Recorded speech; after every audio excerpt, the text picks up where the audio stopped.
1절부터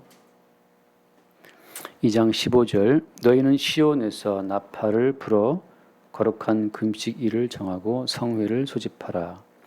백성을 모아 그 모임을 거룩하게 하고 장로들을 모으며 어린이와 젖먹는 자들을 모으며 신랑을 그 방에서 나오게 하며 신부도 그 신방에서 나오게 하고 여호와를 섬기는 제사장들은 낭실과 제단 사이에서 울며 이르기를 여호와여 주의 백성을 불쌍히 여기소서.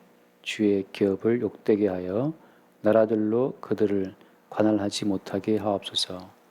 어찌하여 이방인으로 그들의 하나님이 어디 있느냐 말하게 하겠나이까 할지어다. 그때 여호와께서 자기의 땅을 극진히 사랑하시어 그의 백성을 불쌍히 여기실 것이라. 여호와께서 그들에게 응답하여 이르시기를 내가 너희에게 곡식과 새 포도주와 기름을 주리니 너희가 이로 말미암아 흡족하게 하리라. 내가 다시는 너희가 나라들 가운데에서 욕을 당하지 않게 할 것이며 내가 북쪽 군대를 너희에게 멀리 떠나게 하여 메마르고 적막한 땅으로 쫓아내리니 그 앞에 부대는 동해로 그 뒤에 부대는 서해로 들어갈 것이라. 상한 냄새가 일어나고 악취가 오르니 이는 큰 일을 행하였음이니라 하시니라. 아멘. 자, 오늘 말씀 우리가 이 성경을 볼 때마다 성경 말씀을 통해서 오늘 내가 어떻게 살아가는 것이 현명한 삶인가, 이제 우리의 삶으로 성경 말씀을 끌고 들어오려고 이제 보통 우리가 시도를 하거든요.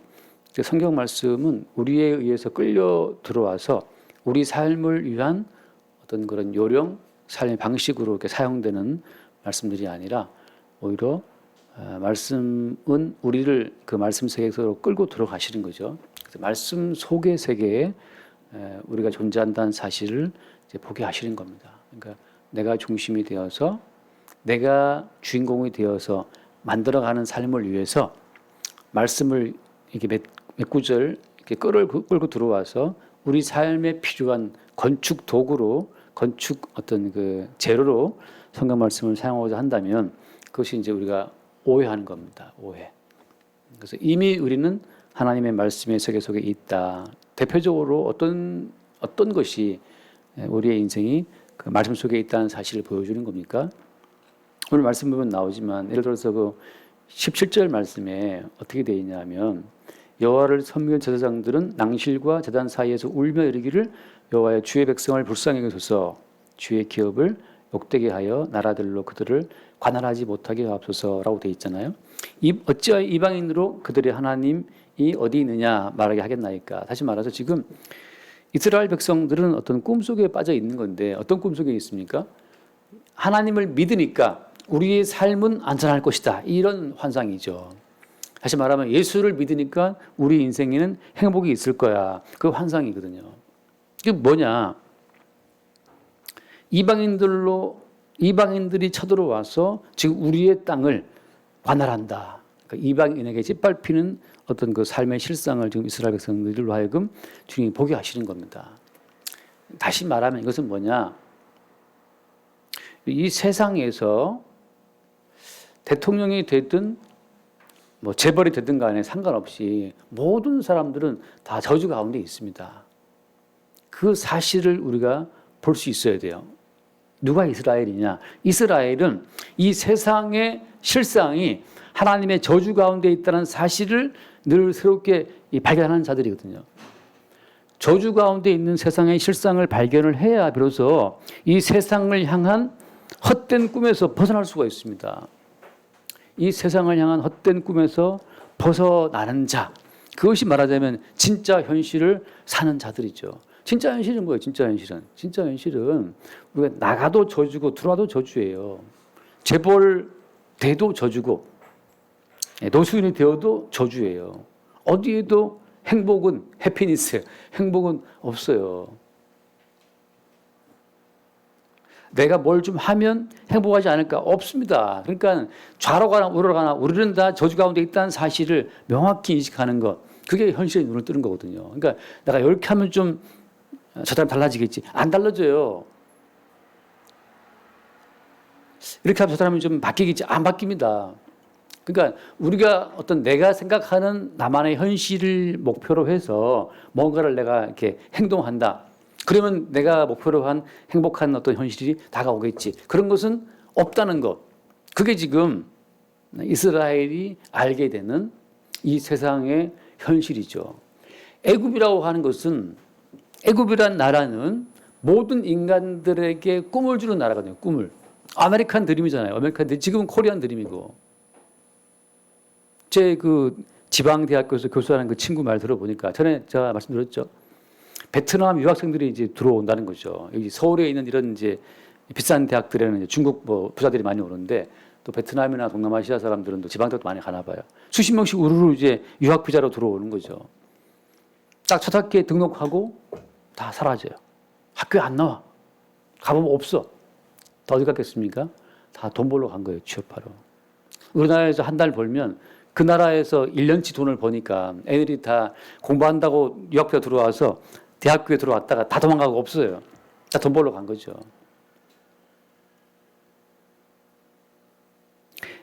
코리안 드림입니다. 우리가 예전에 아메리칸 드림 꿈꾸면서 미국 가 살잖아요. 불법 체류를 하더라도 거기서 돈을 많이 벌 수 있으니까. 그런 식으로 그 당시에 애굽은 모든 사람들의 꿈의 나라, 꿈의 도시거든요. 애굽, 이집트 드림이죠, 정말.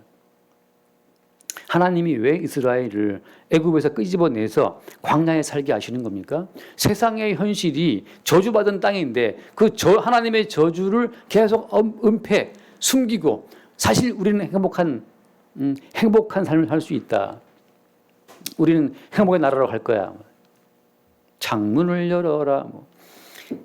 그 행복의 나라로 갈 테야라고 하는 그 행복의 나라가 있다라고 계속 사람들한테 이야기를 하죠. 국민연금 들면 행복합니까? 국민연금 들고 아파트 당첨되면 행복합니까? 4대 보험 행복한 거예요? 우리나라가 자살률에서 세계 1위 아니에요. 한국 전쟁 중에 죽은 사람보다도 더 많은 사람이 자살로 죽는다는 거 아니에요. 우리나라에서. 그 2030 젊은 애들이 자살을 하고 말이지. 목을 메고 번개탄을 피고. 이렇게 풍요로운 3만 달러의 대한민국인데 자살을 왜 하는 거예요? 계속 끝없이 어떤 희망이라고 하는 그 마취제가 없으면 인간은 살 의욕을 잃어버리는 겁니다. 다시 말해서 뭐냐? 이스라엘은 무엇을 본 사람들이에요? 애굽이라고 하는 그 나라가 허상의 나라라는 사실을 계속 인간들에게 어떤 꿈을 심어주는 거죠. 이렇게 하면 잘 살 수 있다. 행복할 수 있다. 미래는 장밋빛 미래다. 그래서 끝없이 어떤 희망을 심어주면서 인간들에게 그 땅에 대한 현실, 제대로 된 현실을 못 보게 하는 거예요. 어떤 현실을? 하나님이 이미 저주하신 현실을. 하나님이 이미 저주하신 땅이기 때문에 뭘 어떻게 해도 피할 수 없어요. 그래서 제가 어젠가 그젠가 어떤 그 유튜브를 보는데 나이 많이 드신 분, 교수님, 그 교수가 이런 얘기를 하죠. 대담 중에 젊게 살기 위해서 막 애쓰는 요즘 시대에 대해서 젊게 살기 위해서 뭘 어떻게 해도 어떻게 말이 많은데 그 나이 많은 이제 80 넘으면 그 사람 얘기는 뭐냐면 암만 젊게 산다고 애를 써도 피할 수 있어요. 늙어지는 것을. 그러니까 이제 그 교수 이야기는 뭐냐면 그 나이 들어가는 것을 받아들이는 법을 알게 해주는 것이 그게 현명한 사회지. 기를 쓰고 뭐 젊게 되는 방법을 뭐 피부가 탱탱해지고 뭐 그거 자체는 계속해서 또 다른 꿈을 또 다른 환상을 인간들에게 심어준다는 거죠. 젊게 사는 방법 그런 게 어디 있습니까? 젊어집니까 정말 그건? 젊게 보이는 것뿐이지. 그래서 나이 드는 것을 받아들여라. 그리고 한 말이 아까 오전에 그 말이었어요. 송기정 선수가 마라톤 우승자지만 2층 계단을 못 올라간다는 사실. 그게 나이 드는 거잖아요. 그러니까 현실은 뭡니까? 현실은 하나님의 저주가 매일매일 우리 가운데 닥쳐오고 있어요. 우리가 아무리 무슨 아름다운 꿈을 꾸고 젊어진다고 생쇼를 해도 매일매일 하나님의 저주는 닥쳐오고 있습니다. 그 저주의 현실을 인식하고 발견하는 사람들이 그게 택함받은 백성들의 그 어떤 안목이라는 거죠. 그래서 그 영화에 유명한 대사 있지 않습니까? 달콤한 인생에서. 달콤한 인생 제목은 그렇지만 사실은 그 까보면 정말 괴로운 인생인데 몰랐냐고 인생이 고통이라는 사실을. 인생은 고통이에요. 술을 먹고 싶은데 못 먹어서 고통이고, 그럼 못 먹고 고통을 당해야 되지. 항상 먹고 싶은 술을 마셔야 된다. 그건 본인 생각이에요. 그 생각을 깨줘야 되는 거예요. 술을 먹고 싶으면 사 먹든지 아무튼 간에 이게 내가 먹고 싶으면 먹어야 돼. 그건 환상이에요. 아파트에 살고 싶어도 다 살 수 있습니까? 아파트에 살아야 돼. 한번 살아보든지 그럼. 아파트에 살고 싶은 꿈이 있지만 그건 꿈일 뿐이라 이거죠. 꿈일 뿐이죠. 노태우 대통령 죽었다고 지금 서울대병원에서 지금 그 장례식 치르고 있는데 끝났나요? 근데 그 부인 김옥수 여사라는 여사가 86세입니까? 84세입니까? 겨우 뭐 이렇게 부축받고 와가지고 휠체어 앉아갖고 지금 하잖아요. 한때 대통령이었다, 영부인이었다. 그 저주를 피할 수 있습니까? 대통령 되면 행복합니까? 끝없이 그 환상에 붙잡힌 인간들끼리 서로가 서로를 부러워하는 거예요. 아파트 입주했으면 행복하겠지. 아파트 입주하고 이혼하는 커플이 그렇게 많고, 입주한 이후에 들이다 싸워서 이혼 소송 붙어갖고 또 아파트 이혼 분할해가지고 또 재산 나눠지고 나오는 부부도 많고, 어디에 산다고 한들 인간이 행복하냐? 행복이라는 없습니다. 하나님이 저주하신 에덴 바깥 동네이기 때문에 어디에 산다고 한들 행복은 없어요. 풀빌라에 살면 행복합니까? 끝없이 마귀는 인간에게 환상의 그물을 던져서 인간을 환상의 포로가 되게 하는 거예요. 인간의 개인적인 믿음, 개인적인 소망, 개인적인 사랑 속에 살도록 인간을 미혹하는 거죠. 그러나 택함받은 시온의 백성의 경우에는 끝없이 주님이 그 환상을 잘라버리고 쪼개버리는 거예요. 택함받은 백성은 뭐냐? 끝없이 이 땅의 실상을 알게 되는 방향으로. 아, 이 땅은 저주받은 땅, 에덴의 바깥 동네, 어디를 가도 하나님의 저주를 피할 수 없는 동네. 그러면 뭐 가인처럼 성 쌓고 성을 쌓고 육축을 하고 퉁수를 불고 음악을 하고 그러면 거기서 영원히 할 수 있습니까? 그러니까 지금 오늘날 얼마나 지금 블랙핑크니 뭐 BTS니 난리 밥석을 떨고 있어요. 그게 지금 그 에덴 동쪽으로 추방된 그 가인이 쌓았던 에녹성에서 벌어지고 있는 모습이잖아요. 퉁수 부르는 자, 각종 두발 가임, 동철 기계를 만드는 자, 벤츠를 만들고 말이죠. 뭐 아우디를 만들고 다 그래서 꼭 그런 차를 타야 성공한 것처럼 그냥 저주받은 인간 삶의 양상이 퉁소를 불지 않으면 너무 괴로운 거야. 태진아의 소리를 태진아의 그 음악을 듣든지 말이죠. 또 누구죠? 안동역에서 부른 사람 진성인가? 안동역에서 들어봤는데 가슴이 찡한 그 노래 좋더라고. 안동역에서. 그 엔니오 그 모리꼬네 감독이 말한 것처럼 음악이란 무엇이냐? 고통스러운 인생을 살아가는 사람들에게 건네는 한 잔의 위로주.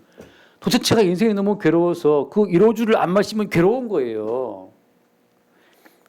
근데 그냥 집에 계신 노인네가 뭐가 괴롭다고 그렇게 술을 드시는지 술을 했는지 모르겠는데 그럼 강제적으로 못 드시게 해야 되는 거죠.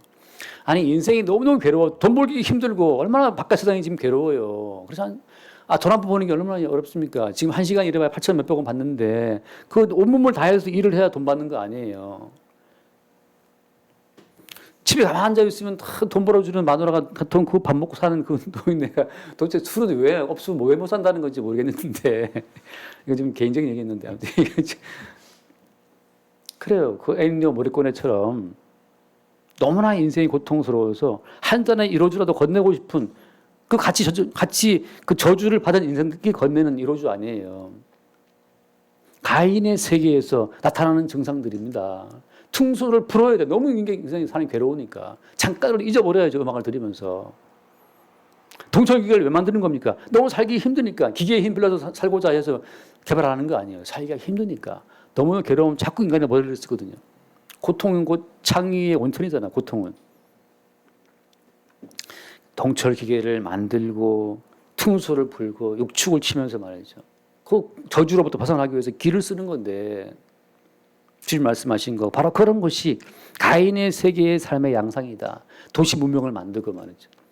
최대한 하나님의 저주를 피해서 살아보겠다고. 그런데 하나님의 저주를 피해서 도망가서 성을 쌓고 살면 거기에 행복이 있는가? 행복이 없다라는 그 결론 자체를 어떻게 짓는 겁니까?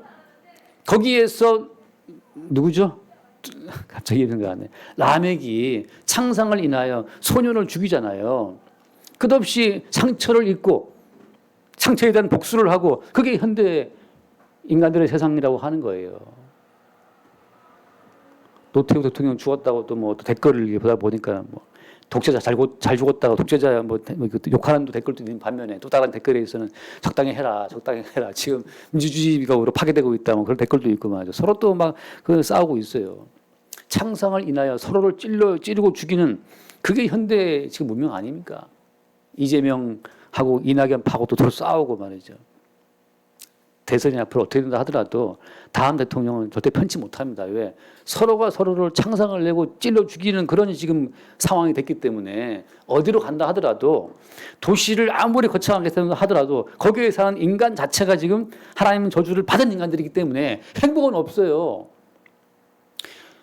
50평 아파트에 들어가고 신랑 신부 너무 예쁘고 잘 사는 것처럼 보여도 인간 자체가 저주를 받은 존재들이기 때문에 거기에 살아도 남편과 아내 싸우게 돼 있습니다. 바람피게 돼 있고 서로가 서로 속이게 돼 있고 그게 인간의 모습이에요. 지금 오늘 이야기의 주제는 뭐냐면 그런 상황 가운데에서 지금 무엇이라고 어떻게 기도하라고 지금 이 주님 말씀하고 있는 겁니까?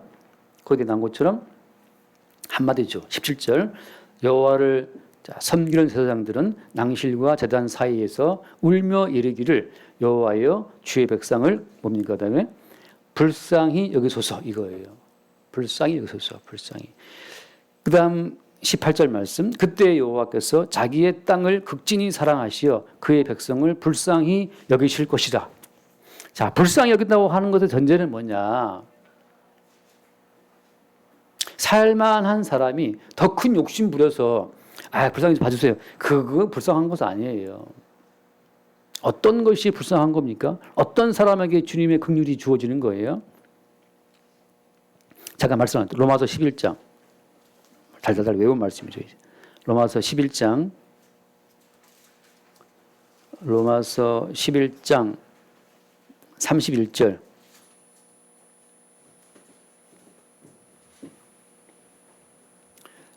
11장 31절에 보면 이와 같이 이 사람들이 순종하지 아니하니 이는 너희에게 베푸시는 긍휼로 이제 그들도 긍휼을 얻게 하려 하심이라.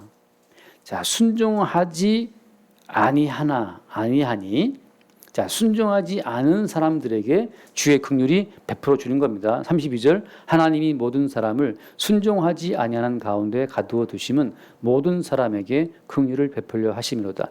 여러분 순종하지 않는 사람들 다시 말하면 도저히 순종할래야 순종할 수 없는 자기의 본질을 발견한 사람들에게 주님의 긍휼이 불쌍히 여기심이 그때 임하는 겁니다. 아까 말씀처럼 제사장들아 거기서 낭실 사이에서 울며 긍휼을 호소하라고 말씀하시는 이유는 무엇을 말하는 겁니까? 일단은 인간들에게 어떠한 가능성도 어떠한 선의 가능성도 없다는 사실을 본인이 알 때 그걸 주님이 알게 하시는 거죠. 그걸 제가 늘 뭐라고 말합니까? 나에게 어떠한 가능성도 없이 100% 죽어마땅한 어떤 그 죄성밖에 없다는 사실을 그걸 인정하는 것이 뭐라고요? 그게 회개예요, 회개. 여러분, 사람에게 기대를 걸 필요가 없는 것이 어떤 사람도 바뀌지 않거든요. 다만 무엇입니까? 힘에 의한 굴복만 있을 뿐이에요. 사람은 안 바뀝니다. 힘에 의한 굴복. 물론 예전에는 물리적인 폭력으로 다스렸지만 지금은 어때요? 촘촘하게 법의 힘으로 다스리고 있지 않습니까? 법도 하나의 폭력이에요. 허가받은 폭력이 공권력 아니에요. 법으로 만들어서 합법적인 의미를 주는 건데 왜 법으로 인간을 통제하는 거예요? 말로 해서 인간은 안 들어먹는 존재이기 때문에 왜 폭력을 쓰는 겁니까? 인간에게 어떠한 가능성, 스스로 말로 해서 그 바뀔 가능성이 없기 때문에. 그래서 이 진보주의자, 낭만주의자들을 생각할 때 인간이 바뀐다. 뭐 양심이 어떻고 인간 안 바뀌어요. 안 바뀌기 때문에 더욱더 법으로 통제하는 거고 타인의 시선을 의식하게 만드는 성숙한 어떤 그 뭡니까 시민 의식으로 성숙한 시민 의식 다른 말로 하면 이제 신고 의식인데 바로 그냥 신고해 버리는 거죠. 우리가 남편을 보고 아내를 보고 안 바뀌면 자식을 보고 안 바뀌어요. 안 바뀌니까 촘촘하게 어떤 그 법으로 아니면 어떤 힘으로, 그 힘이 꼭 두드려 패는 힘이 아니고 돈의 힘으로, 그렇잖아요. 여러 가지 다양한 어떤 그런 힘, 다양한 힘이죠. 그게 뭐 돈, 권력이든 금력이든 아니면 관계의 어떤 인맥이든 어쨌든 간에 힘으로 인간을 다스리는 거죠. 그래서 그런 모든 힘의 사슬이 풀리면 인간은 다 같이 그냥 그 저주받은 자기 생존으로만 움직이는, 타락한 본능으로만 움직이는 그냥 짐승과 다를 바가 없어요. 자율적으로 맡긴다? 아닙니다. 그 자유라고 하는 것도 이 외부에 촘촘한 장치가 있을 때 자율이 기능하는 거지. 그거 없으면 절대 자율로 기능할 수가 없어요. 지금 오늘 본문에 말하는 긍휼이라는 것은 뭐냐면 이미 이스라엘은 자기들 내부에 어떠한 선함의 가능성이 없다는 사실을 완전히 인정했을 때, 그리고 자기 힘으로는 자기 민족을 지킬 수 있는 힘이 없다는 사실을 인정할 때, 그때 벌써 뭘 요구한다고요? 긍휼을 요구해요. 긍휼을. 그래서 그 뒤에 말씀 돌아와서부터 요엘에서 돌아오면 그의 그 18절에 그때 여호와께서 자기의 땅을 극진히 사랑하시어 그의 백성을 불쌍히 여기신다. 자기의 땅이라고 말씀할 때는 그 땅이 누구 땅입니까? 여호와께서 누구의 땅을, 이스라엘 백성의 땅입니까? 아니에요. 자기의 땅, 그건 다 주의 땅입니다. 주의 땅을. 우리가 주제 파악해야 되는 것이 이 몸이 내 몸입니까? 내 몸이 아니에요. 주의 몸이라는 사실을 알 때 그때 주님의 긍휼 자체가 우리 가운데 주어지는 거지. 이건 내 몸이야. 내 손가락이야. 내 발가락이야. 주님께서 원하시면 손 날아가는 것도 시간 문제.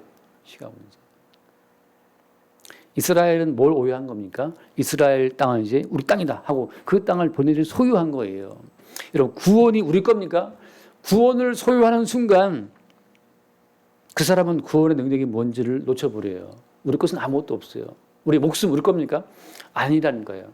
그러니까 모든 것이 주의 것이라는 사실을 인정하고 나의 모든 내 자리 자체가 매일 이렇게 추방되어 나갈 때 그때 거기에 뭐가 있는 겁니까? 주의 백성을 긍휼히 여기시는 주의 긍휼하심이 여기심이 있는 거죠. 우리 아들, 우리 딸, 우리 부모님, 뭐 내 남편, 그 모든 그 나에 대한 그 나라고 하는 그 소유권 가치를 다 날려버리게 하시는 분이 주님인데, 그럼 뭐로 바뀌는 겁니까?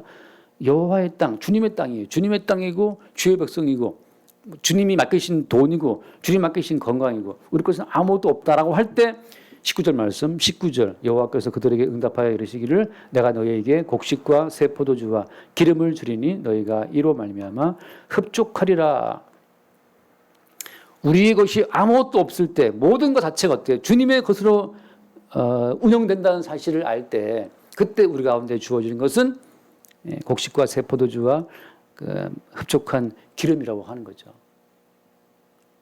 뭐 그런 말 자체는 참 우리 현대 사회에서 받기 힘든 말이지만 육선이 가득하고 다투는 것보다 뭐 마른 떡 한 조각이 낫다 그런 말씀이, 마른 떡 한 조각을 두고 화목하는 것이 육선이 가득하고 다투는 것이 낫다 그런 말씀이 있는데,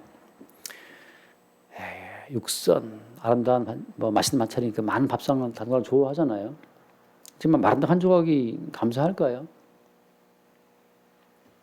거기서 말씀하는 건 뭡니까? 모든 것이 주님의 것으로 왔을 때 주의 것으로 주의 백성에게 주어지는 그 모든 것이 그때 그것이 흡족하다는 것을 말하고 있는데, 오전 말씀과 연관지어 말을 하자면 모든 것은 그리스도 예수의 반석되신 그리스도 예수로부터 주어지는 겁니다. 그 반석되신 그리스도 예수로 주어지는 것에 대한 감사를 놓칠 때 그 사람이 먹고 마시는 모든 것은 그대로 그 사람에게 심판이 떨어지는 근거가 돼요. 그게 지옥 가는 부자죠. 아파트 넓은 집에 살고 매일 파티하고 6선, 7선, 8선 이렇게 먹고 살고 있는 그 자체가 나중에 그대로 심판으로 작동하는 겁니다. 내가 다시는 너희가 나라들 가운데에서 요구를 당하지 않게 할 것이라. 언제? 주님의 긍휼을 요구하는 그 상황에서. 근데 누가 주님의 긍휼을 요구할 수 있다고요? 끝없이 주님께서는 우리의 실상을 보게 하시는 거죠. 우리로서는 아무것도 할 수 없다는 사실을 인정할 그때 우리는 어때? 그때 벌써 우리는 우리 마음대로 해도 되는 겁니다. 이 참 역설이지만 어차피 우리의 행함이 오인이 되어서 어떤 결과를 만날 수 없다는 사실을 알 때 그때 우리는 마음껏 뭔가 일을 저지를 수 있는 거예요. 이렇게 하면 기뻐하실까? 그런 건 없습니다. 우리는 뭘 해도 주님 기뻐하지 않아요. 우리 행함은 뭘 해도 주님 기뻐하실 게 아무것도 없어요. 다 그냥 하나님 화만 돋구는 거예요. 우리는 뭘 해도. 나갈까요? 나가도 화내시고 주님은. 들어올까요? 들어와도 주님 화내세요. 너 어쩌라고. 너는 날아가도 저주를 받고 들어와도 저주를 받고 네 떡반죽 그릇도 복을 받고 우리는 다 저주밖에 없다는 사실을 알 때 어때요? 우리는 이제 무엇을 마음껏 해도 상관이 있다 없다. 상관이 아무것도 없어요. 그게 성도의 자유예요. 내가 뭘 해도 내 행동으로 말미암아 내 인생이 안 바뀐다는 사실을 알 때 그때 막 지를 수 있는 거죠. 막 질러대라 이 말이죠. 이래도 또 어때? 다 우리가 작동을 해요. 또 막. 어떻게 할까? 나름 잔머리를 쓰는데 그건 네 잔머리 쓰는 거고 그것으로 바뀌는 건 아무것도 없습니다. 주님께서 우리에게 특정한 상황 속에 집어넣어서 뭔가를 하게 하실 때 그때 그냥 마음대로 막 질러도 괜찮아요. 그것으로 될 게 안 된다든지 그 반대의 경우 생긴다든지 그거 아니라는 거죠. 자꾸 우리가 어떻게 하면 제가 바뀌지 않을까 그런 잔머리를 제가 바뀌고 안 바뀌고는 그건 누가 하신다고 주님이 하시는 거기 때문에 다 우리는 저주 가운데 있어요. 다만 우리는 뭘 바라는 겁니까? 주님 다만 불쌍히 여겨주세요.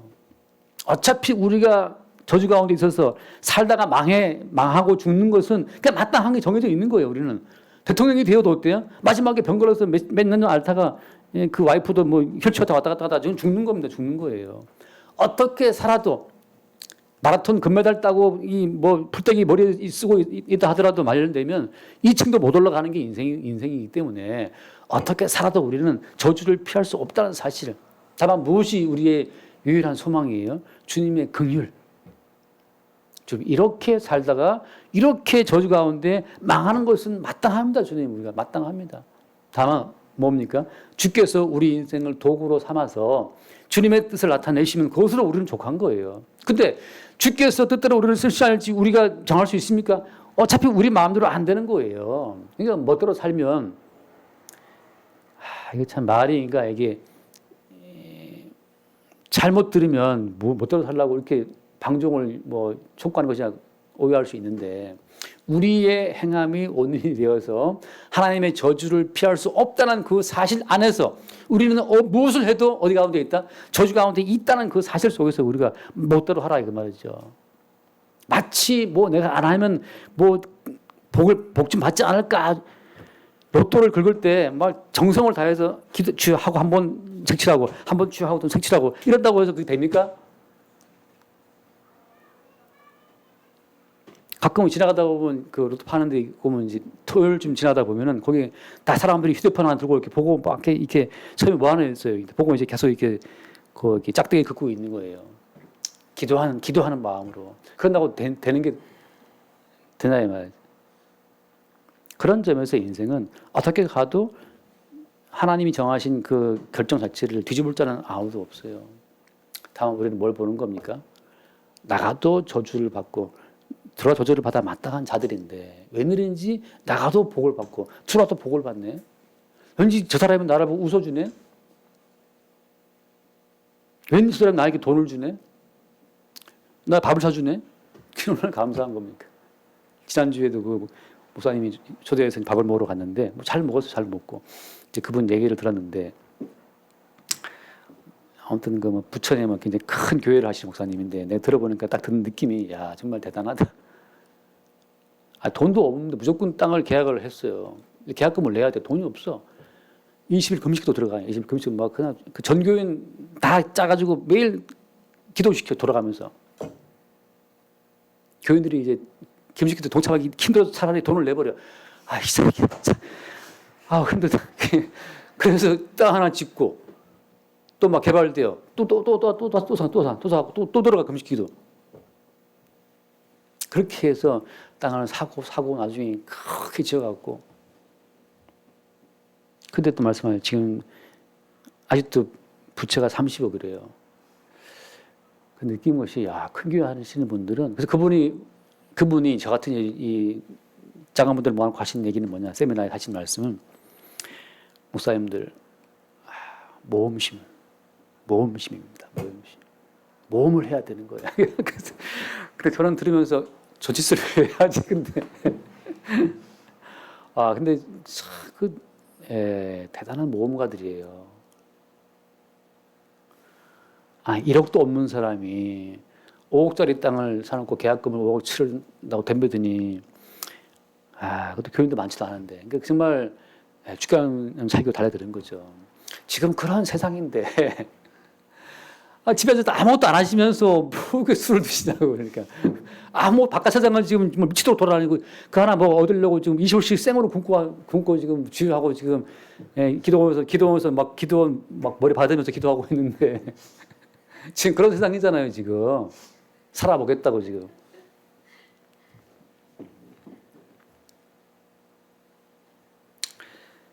그래서 목사님들 모험심입니다. 근데 저는 거기서 역시 뭐라고 이거 아멘을 해줘야 되나 그런 생각이 이제 뭐 할 말은 없어요. 일단 제가 뭘 얻어먹고 왔기 때문에 할 말은 없는데 이제 제 이야기는 저것은 과연 이제 복음인가 그런 생각을 살짝 가져보는 거죠. 그럼 성도는 밥 한 끼 먹는 것도 주님께서 진짜 불쌍히 봐줘서 그 만원 떡 한 조각을 우리에게 주시는 겁니다.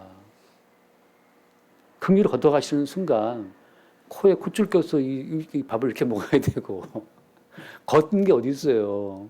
휠체어 신세지는 것도 시간 문제고 모든 것이 순간순간 주님의 긍휼을 입어서 그나마 술도 마시고 땡깡으로도 부르는 거지. 다 긍휼 속에 있습니다. 긍휼 속에 있음에도 불구하고 긍휼의 주인공이신 주를 몰라본다? 지옥 가서 한 방울의 물이 아쉬운 거예요. 한 방울의 물이. 그 한 방울의 물이 주의 은총으로 주어진 긍휼의 어떤 선물이라는 사실을 모르고 그 물을 마시고 살았다면 그 사람은 지옥 가서 한 방울의 물을 그리워하게 되는 거죠. 우리에게 주어지는 것, 자격이 있어 받는 것 아무것도 없다는 사실을 주님이 이스라엘 백성들에게 철저하게 알게 하시는 거예요. 매 순간 외적들의 심 속에서 알게 하시는 겁니다. 오늘 우리의 삶 가운데 밥 한 끼 먹을 권리 우리한테 없어요. 아프리카 사람들은 뭐 죄가 더 많아서 그렇게 지금 가난한 겁니까? 아니라니까요. 동남아시아 사람들 더 죄가 많아서 가난하게 살아가는 겁니까? 지금 뭐 IT 그 나라 또 무슨 무장 괴한들이 대통령 죽었지 않습니까? 그 IT가 원래 대단히 옛날에 그 프랑스 지배하에 있을 때는 되게 잘 사는 나라였는데 괜히 독립해갖고 지금 나라 개판됐는데 대통령국에 들어와서 깡패들이 총으로 대통령을 죽일 정도면 그게 나라냐고 그게. 주폭 집단이지. 근데 대한민국 사람은 더 의롭기 때문에 이런 질서 가운데 있는 겁니까? 아니라니까요. 우리의 삶의 근간에 주의 긍휼을 볼 수 없다면 지금 먹고 마시는 그 모든 것이 지옥의 형벌로 다 쌓이는 겁니다. 날마다 우리의 삶 가운데 오늘 이 요엘서에 나오는 말씀처럼 새 포도주와 기름과 곡식과 이 모든 것이 반석 대신 그리스도 예수로부터 주어지는 무엇의 열매? 긍휼의 열매임을 아는 자들이 이미 천국을 지금 누리고 있는 사람이라고 하는 거죠. 우리 그 긍휼 외에는 인간에게 어떠한 희망도 없다는 사실을 알고 자유 있게 마음 편하게 이것도 은혜구나. 이것도 은혜구나. 나가도 은혜고 들어와도 은혜구나. 모든 것 속에 은혜 속에 사는 자가 있다면 이미 천국을 사는 사람이죠. 그래서 그 한 방울 물이 아쉬워 부르짖는 그 부자 그걸 바라보면서 우리는 이 한 방울의 물이 한 잔의 커피가 한 잔의 그 자몽차가 이게 예수님의 몸을 깨뜨린 그 열매라는 사실을 그 은총으로 알고 우리가 먹고 마시고 또 감사할 수 있기를 바랍니다. 기도하겠습니다. 주님 감사합니다. 주의 은총으로 말미암아 살아간다는 그 사실을 이스라엘 백성들의 삶을 통해 매일매일 새롭게 나타내고 증거하시니 감사합니다. 날마다 주의 은혜로 말미암아 우리의 삶이 천국의 현장으로 전개될 수 있도록 축복하여 주옵소서. 우리 주 예수 이름으로 기도드립니다. 아멘.